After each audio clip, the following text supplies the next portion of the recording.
Speaker महोदय, मुझे बड़ी प्रसन्नता है कि आपके सौजन्य से मुझे खादी और ग्रामोद्योग के बारे में कुछ कहने का अवसर मिल रहा है।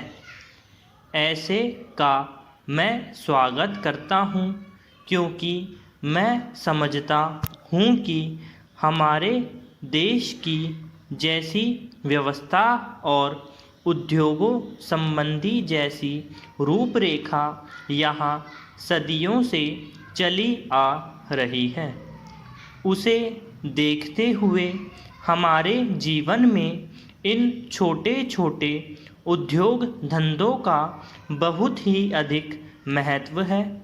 हम लोगों में यदि ऐसी धारणा न होती कि आधुनिक युग में भौतिक प्रगति का प्रतीक औद्योगिकरण ही है, घरेलू उद्योगों के लिए स्थान नहीं तो इस बात को इतना जोर देकर बताने की आवश्यकता न पड़ती।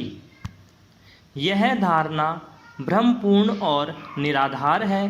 यह स्पष्ट है कि भारत जैसे देश में जहां 80% लोग गांवों में बसते हैं और 70% से अधिक जीवन निर्वाह के लिए खेती और खेती से संबंध रखने वाले धंधों पर ही निर्भर करते हैं, औद्योगिकरण बेकारी की समस्या को हल करने की अपेक्षा अधिक जटिल बना देता है। इसका प्रमाण यह है कि इस देश में औद्योगिकरण यद्यपि तेजी से किया जा रहा है और आज हम बहुत सी चीज़ों में स्वावलंबी हो चुके हैं, तो भी हमारी बेकारी की समस्या हल नहीं हुई बल्कि बढ़ती हुई दिखती है। ऐसे देश में छोटे छोटे उद्योगों का और विशेषकर ऐसे उद्योगों का जो सरलता से घरों में और दूसरे धंधों के साथ किए जा सकते हैं, एक विशेष महत्व है।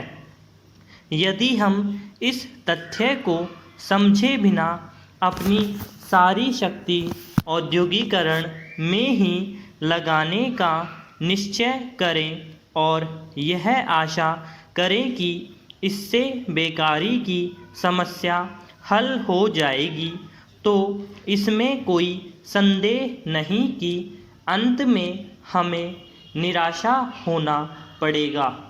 जब तक बेकारी दूर नहीं होगी तब तक गरीबी भी दूर नहीं हो सकती, क्योंकि देश में चाहे जितना भी धन हो वह उन्हीं लोगों में बंट सकता है जो धंधा करते हैं, न कि उन लोगों में जो बेकार हैं। और यदि कोई गरीब है तो वे बेकार अथवा अर्ध बेकार लोग ही हैं। इसलिए देश की संपन्नता और ग्रामीण जनता के हित में इस भ्रम का निराकरण करना आवश्यक है और ग्रामोद्योगों की उन्नति करने के हेतु भरसक प्रयत्न किए जाने चाहिए। पैरा इस दिशा में इन दिनों जो सबसे महत्वपूर्ण कदम उठाया गया है वह है भारत सरकार द्वारा खादी और ग्रामोद्योग मंडल की स्थापना। सरकार ने इस मंडल को स्थापित करके ग्रामोद्योगों के महत्व को ही स्वीकार नहीं किया बल्कि उन्हें मान्यता देकर उन उद्योगों को उन्नत करने का दायित्व अपने ऊपर लिया है। जहाँ तक नीति निर्धारण का प्रश्न है, यह मान लिया गया है कि देश के सामाजिक और आर्थिक आयोजन में ग्रामोद्योगों को स्थान मिलना चाहिए और इसके लिए सरकार यथासंभव साधन जुटाने की भी व्यवस्था कर रही है। प्रथम पंचवर्षीय योजना के संबंध में मैं अधिक कुछ कहना आवश्यक नहीं समझता। आप लोग तो जानते ही हैं कि खादी को उन्नत करने के संबंध में सरकार ने विचार व्यक्त कर दिया है।